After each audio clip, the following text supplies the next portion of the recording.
I have a question for you, and your answer will determine a lot about you as a person. Would you take something off of a grave? Say it's a coin, a flag, a whistle? Would you take something from the dead, so to speak, a former person with no obvious use for such things lying on their grave? Would you take it and would you keep it? If you said no, you would not take something from the dead or off their grave, you possess respect of a sort. You may not be able to explain it, but in you, some part of you respects a person, the idea of a person, even if they are not capable of stopping you from doing something to them because they are dead. Maybe that makes you a good person, or maybe, more precisely, a smart person. Or really, even deeper, fearful. If you said yes, you would take something off someone's grave. They're dead. They're not going to use it. Well, they don't care. Maybe you've already taken something from the dead. Maybe like a whistle? Have you already blown into it? Why not? It's what they're made for, right? For those who did not take from the dead, your respect is likely the modern dressing of a primal concept, which I spoke about. Fear. You know fear. Everyone has fear. Fear is a part of our shared experience as a race of creatures. Fear has been carried with us from a time when danger lurked in every shadow. Fear was the knowledge man understood. It was knowledge that the world was full of more consequences than it was full of moments of happiness. Knowledge that taking something marks you, can be traced back to you somehow. That kind of knowledge. So to the other person now, you blew that whistle. Well, I'm here to tell you, something heard you, and it's coming to take back what you took.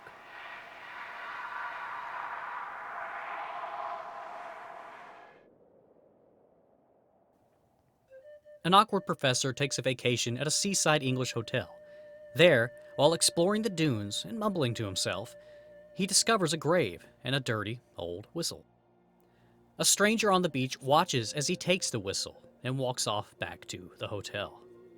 That night at the hotel, the professor cleans the whistle, revealing a phrase in Latin, Quis est iste qui venit, or Who is this that comes? He blows into the whistle and is suddenly struck by the image of the stranger standing in the distance on the beach, and an eerie, windswept noise begins to fill his head. Just what has he done by taking from the dead?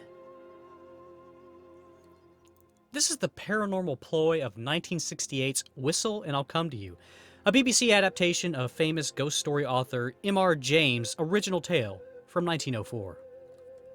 James, the author, was an immensely important figure in 20th century ghost stories, responsible for sinister tales that inspired the likes of H.P. Lovecraft and other authors. Unlike other ghost authors, James believed in ghosts that weren't friendly. He believed in mysterious anonymous spirits that were more threatening entity than friendly former humans. His characters in his stories were normal people who weren't really heroes but victims of the supernatural. Kind of a change from most of what came before. This is all certainly what is on display in Whistle, and the spirit, if it has a name in Whistle, is subtlety.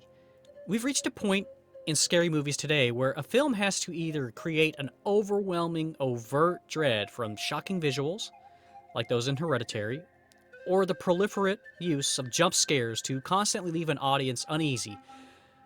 You know, like any modern pedestrian scary movie, they keep you scared by constantly threatening to blow your eardrums out.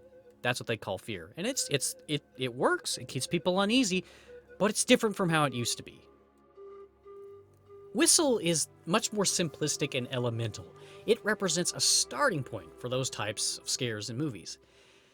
It may not faze a modern audience, I can admit that. They're likely not going to have the patience to enjoy a glacially slow build-up like the one that Whistle unfolds, with scene after scene of a normal life in an English hotel, and it takes a while before anything really creepy happens. Be warned, There's absolutely no foreshadowing in this movie. No use of jump scares to keep an audience reacting throughout the entire film. No cat jumping out of a closet. No friend placing a hand on a shoulder and saying a character's name unexpectedly, scaring everybody. None of that's here. And as hard as it could be to get through Whistle and to watch it and maybe not even appreciate it after having watched it, I think it has its moments, personally. The threat that eventually scares the professor so badly, it's really never clearly seen. It could be the wind, it could be a bedsheet. But the scare factor it delivers with an experimental use of sound, slow motion, and acting is cool. It's really cool. It's different. It's not what we're used to in our modern world. Maybe we've lost this. I don't know. Personally, I really enjoyed the simple outline of a figure in the distance that we see in the movie. This image says all there needs to be said of something not being right with the world.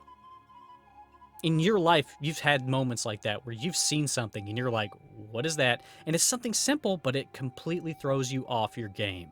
It's seen from the corner of your eye. You didn't expect there to be a figure, the outline of a figure in the corner, and it freaks you out. And that's what they do here. They understand what it takes to scare somebody. They're relying on your imagination to do the heavy lifting here. And they do a great job of giving you fuel for that. The idea that the normal being subverted by something you could overlook, that is the whole premise behind the James Ghost story. He wanted his audience to think that his stories could happen to them. I have to give Whistle, and I'll come to you, 4 whistles inscribed with promises out of 5. Again, this sheet in the wind, this person in the distance, this sound heard at midnight, this could be something anyone could experience. That's what you have to keep in mind with this. So, having said that, after our little conversation at the start of this review, if you have a guilty mind, if you've done something that society would frown on, if you took that whistle, maybe you'll think that something's coming to you. Sounds like a cat's coming to me right now. Oh, man.